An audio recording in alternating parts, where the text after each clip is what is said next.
What's going on, guys? Welcome back to the channel. A big thank you for coming back and joining me on another video right here on YouTube.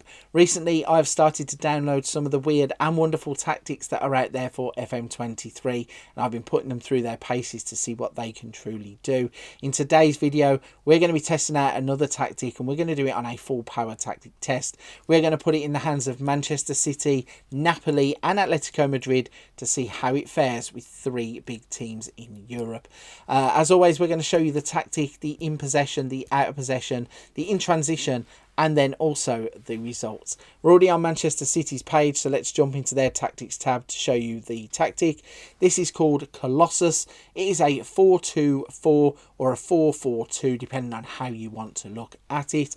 It has some cool positions in terms of box-to-box midfielders and inside forwards, so let's break those down. Starting off with the sweeper keeper on support. On the left-hand side, you have a wing-back on automatic.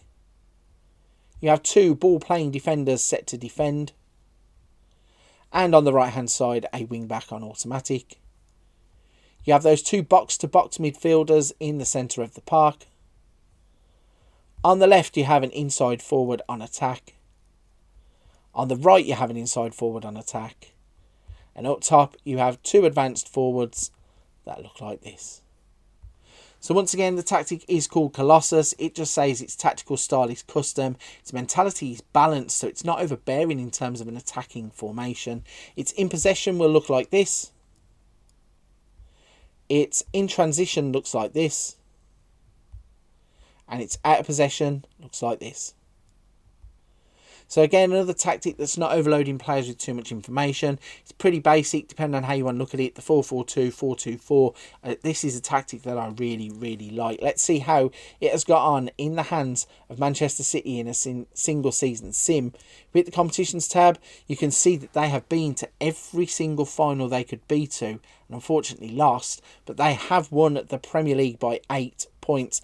Let's have a little roundup of the competitions then. Champions League, they lost 2-1 to Liverpool in extra time in the final there. In the FA Cup, they lost to Liverpool there, losing 3-1 in extra time. In the Carabao Cup, can they make it a hat-trick? They can. They lost to Liverpool 4-2 in the final of the Carabao Cup. But they did beat Liverpool at the start of the season in the Community Shield. They have also beaten Liverpool to the Premier League title. So let's break that season down. So they played 38. They won 31 of those games. They drew 3. They lost 4. They scored 149 goals, conceding 41 with a goal difference of 108. And they won the league by 96 points. So that is 8 clear of Liverpool, and it is 26 clear of Newcastle, who managed to finish in third. If we go to the profile, Erling Haaland bagging 50 goals, Julian Alvarez getting 22. Haaland 8.25 average rating, Alvarez 7.47, De Bruyne 7.38. De Bruyne 16 assists, Gomez 15 and Foden 15. You have Haaland on 17 Player of the Match awards and Alvarez on 7. Ederson on 18 clean sheets, Walker on 13 yellow cards. So what a start to the tactic test. We have Manchester City go and win the league. We have Champions League runners-up, FA Cup runners-up and Carabao Cup runners-up, all falling to Liverpool. At least they beat them in the league and the Community Shield. Let's move on to Napoli and see how they have got on. Once again, you can see Napoli riding high at the top of their league. They have managed to win the league. 87 points they finished, winning the league by 8 points from Atalanta and Inter. They were knocked out in the Champions League in the round of 16 by Bayern Munich, and in the semi-finals of the Coppa Italia by Atalanta. So let's look at Serie A and break that down. In terms of the overview and the stages tab, they played 38 games. They won 27 of those games. They drew 6. They lost 5. Scored 95. They conceded 30. Goal difference 65. 87 points in the bag. If we go back and look at the profile screen then, let's look at where their top goal scorer was. So Victor Osimhen scoring 18 goals. Giovanni Simeone getting 16 and Raspadori down here on 14. Osimhen getting 8.01 average rating. Politano with 13 assists. No Player of the Match awards in the top 4. Merrick getting 17 clean sheets. Nobody in terms of yellow cards, so discipline not that much of an issue. And then nobody in the bottom 3 down here. So we can see that from the second team, Napoli, they have won their League 2. So can we make it 3 out of 3 when we switch to Atletico Madrid? You can see that we can. They have won La Liga by 6 points from Real Madrid. If we hit the competitions tab, you can see that they were knocked out in the semi-finals of the Champions League by Manchester City, knocked out in the 4th round of the Copa del Rey by Elche.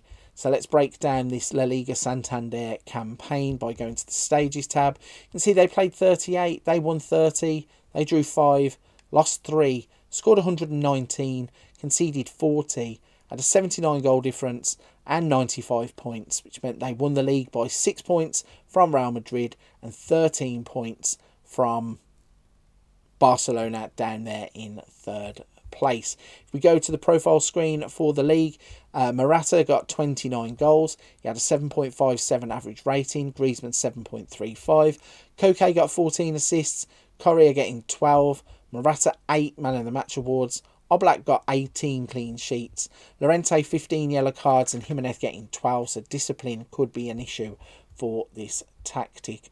So looking at it then as a whole, we have got Manchester City, who got to every final but lost, but did win the Premier League.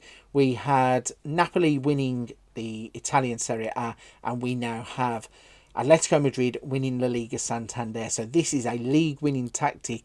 Unfortunately for Manchester City, they couldn't get over the line in any of the other ones. But I feel this is a really, really good tactic that you could have some fun with. I think you could even turn it up by turning that balance to attacking and seeing if you can really get some goals out of Erling Haaland. I mean, he only scored, what was it, 50 goals did he get in the end, I think, in the league? Or was it even more? 50 goals in the league. So imagine if you turned up this tactic and go to attacking, could you get even more goals for Erling Haaland? I think it's a question worth downloading the tactic and having a go to see what you can get out of him. Right then, I'm going to wrap it up here for this one. If you're still with me at this point in the video, firstly, a big thank you. Secondly, if you haven't hit that like and subscribe button, please consider doing so. It helps the channel out. I appreciate everybody who has taken the time to do that so far across the past couple of months. The channel really has started to grow, and I cannot thank you all enough. But for this one, before you do go, don't forget there are other videos on the channel, including Let's Plays, tips, tactics, Wonder Kids, a little bit of something for everybody on the channel. But for this one, I'm going to wrap it there. A big thank you for watching. I'll see you on another video soon.